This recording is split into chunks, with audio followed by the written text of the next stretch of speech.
Shqipëria do të përballet me Ukrainën të martën në orën 20:45 në sfidën e vlefshme në kuadrin e miqësores, e cila do t'i shërbejë trajnerit Sylvinho për t'i dhënë minuta lojtarëve që nuk u aktivizuan në duelin e humbur me Poloninë në Varshavë.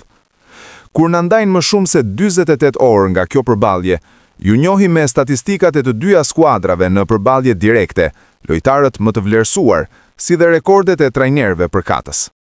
Me këtë kundërshtar, Kuqezintja përballur gjithsej në 9 takime,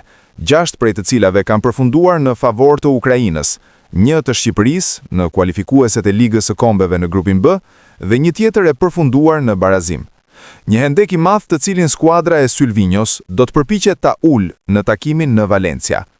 Sa i përket rekordeve për secilin trajner, Sylvinho dhe Sergij Rebrov ndajnë të njëjtin numër fitoresh, nga 1 për kokë, duke mbajtur baraspeshën në këtë drejtim.